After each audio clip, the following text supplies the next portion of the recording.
దేశంలోనే కాదు ప్రపంచంలో అంతా జరుగుతున్న విషయాలు చూస్తూ ఉన్నాము. ప్రపంచం అంతా కూడా యుద్ధ వాతావరణం అవుతా ఉన్నది. ఎక్కడో మన భారతీయులందరూ కూడా ఎంతో మంది ప్రతి దేశంలో కూడా ఉన్నారు. వాళ్ళని ప్రొటెక్ట్ చేసుకునే పరిస్థితిలో కూడా ఈ రోజు మన ప్రభుత్వం లేదు. గట్టిగా మాట్లాడే దాంట్లో మన భారతదేశ ప్రభుత్వం లేదంటే దానికి మోడీ కాంప్రమైజ్ ఒక్కటే దీనికి మెయిన్ రీజన్ అని మనం అర్థమవుతుంది. ఈరోజు కాంగ్రెస్ తరఫున ఈ నిరసన యుఎస్ డీల్ లాంటి దాంట్లో కూడా మోడీ తోటి మోడీ ఎట్లయితే సరెండర్ అయ్యి ట్రంప్ తోటి డీల్ చేసుకున్నాడో అదే విత్తనం పడి మనమంతా వీక్ అవ్వడానికి కూడా రాబోయే రోజుల్లో కూడా కారణం అవుతుందని తెలియజేయడానికి, ప్రజల్లో ఒక అవగాహన తెలవడానికి రాహుల్ గాంధీ గారు పార్లమెంట్ లో ఏది మాట్లాడినా కానీ వాళ్ళ సంఖ్యాబలం ఉంది దాన్ని కొట్టిబలేస్తున్నారు. కానీ ప్రజలు గమనిస్తా ఉన్నారు. ఆ రోజు రాహుల్ గాంధీ చెప్పిన ప్రతి ఒక్క మాట మళ్ళీ సత్యం అవుతుందని ఈ రోజు యుఎస్ డీల్ లో క్లియర్ గా చెప్పారు. మోడీ సరెండర్ అయ్యాడని. సరెండర్ అయ్యింది కాబట్టి ఈ రోజు మన భారతీయులను రక్షించుకునే పరిస్థితి కూడా, వాళ్ళ ప్రొటెక్షన్ల గురించి గట్టిగా మాట్లాడే పరిస్థితుల్లో కూడా మనం లేము.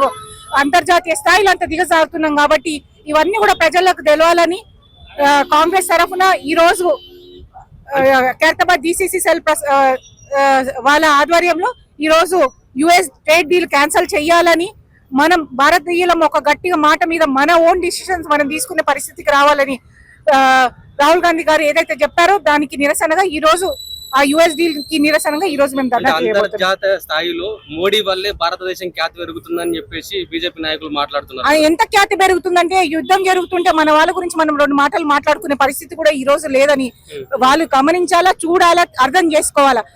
సంఖ్యాబలం ఉందని వాళ్ళు ఆ పార్లమెంట్ లో నడుపుతున్న అన్ని నిజాలు కావు. ప్రజా క్షేత్రంలో మన ప్రజలు పడుతున్న కష్టాలు తెలుసుకోవాలని, అంతర్జాతీయ ఖ్యాతి కాదుగా కనీసం మాట్లాడే మనకు ప్లాట్ఫామ్ కూడా లేకుండా పోతుందని ప్రజలు గమనిస్తున్నారు. అది గొంతుగా కాంగ్రెస్ పార్టీ అయ్యి ఈ రోజు బయటకు వచ్చింది. ఈ రోజు డిసిసి రోహిత్ ఆధ్వర్యంలో ఇక్కడ మేమందరం కూడా ధర్నా చేస్తున్నాం.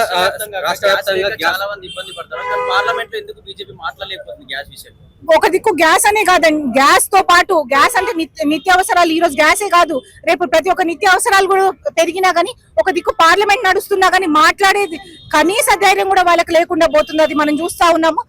పోను పోను ఇంకా కూడా మనం నోరు నొక్కేసే పరిస్థితి. అసలు భారతదేశం అంటేనే ఒక శక్తివంతమైన దేశాన్ని నుంచి మాకు చేతుల్లో ఏం లేదని మోడీ ఎప్పుడైతే సరెండర్ అయిపోయిందో, మొత్తం ఆయన ఒక్కడే కాదు మన భారతదేశం ప్రతి ఒక్క పౌరుడిని కూడా సరెండర్ చేస్తున్న విషయం ప్రజల్లోకి తెలియాలని గట్టిగా అడుగుతా ఉన్నారు. మేము ఒకటే తెలియజేస్తున్నాము, మోడీ ఒక్కడే కాదు, బీజేపీ ఒకటే కాదు, కాంగ్రెస్ పార్టీ బ్రిటిషర్స్ పాలించినప్పుడు కూడా ధైర్యంగా గట్టిగా నిలబడి కొట్లాడింది.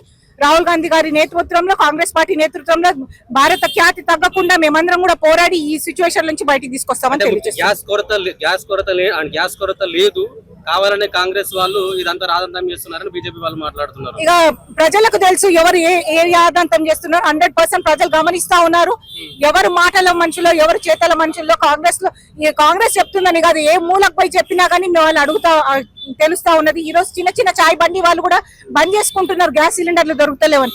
రేపు ఇదే పరిస్థితి ఉంటే రేపు తినడానికి కూడా మనకి ధాన్యపు గింజలు కూడా దొరకని పరిస్థితి, ట్రాన్స్పోర్టేషన్ ఇబ్బంది అవుతుంది, అన్ని ఇబ్బంది అవుతుంది, మెడికల్ ఫెసిలిటీస్ ఇబ్బంది అవుతాయి. అప్పుడు ప్రజలు చెప్పినా కానీ చేసే పరిస్థితిలో ఉన్నాం కాబట్టి ఇప్పటి నుంచి ఒక రికవరీ సిచ్యువేషన్ లో మనం ఫోర్స్ చేసి ప్రభుత్వం మీద ఒక ప్రొటెక్షన్ తీసుకురావాలని రాహుల్ గాంధీ గారు ఇచ్చిన ఇన్స్ట్రక్షన్స్ ప్రకారం మనం ఈ రోజు ఇక్కడ ధర్నా చేస్తున్నాం. కాంగ్రెస్ నాయకులు పదే ఎప్స్టీన్ ఫైల్స్ మీద పెద్ద ఎత్తున ఆరోపణలు చేస్తున్నారు. దాని గురించి ఏం చెప్తారు? ఎప్స్టీన్ ఫైల్సే కదా మూడకన్నం. ఎప్స్టీన్ ఫైల్స్ ని అడ్డం పెట్టుకొని, అదాని అంబానీ కేసులను అడ్డం పెట్టుకునే కదా మోడీని స్టంప్ ఆడిస్తా ఉన్నాడు. వాళ్ళు సరెండర్ అవుతున్నారు. అవన్నీ బయట చెప్తుంటే వాళ్ళకి నొప్పులు తెరుస్తా ఉన్నాయి. ప్రజలు పిచ్చోళ్ళు గారు, భారత ప్రజలు చాలా అవగాహన గలవారు. వాళ్ళందరూ కూడా చూసి సమయానికి బుద్ధి చెప్తారు.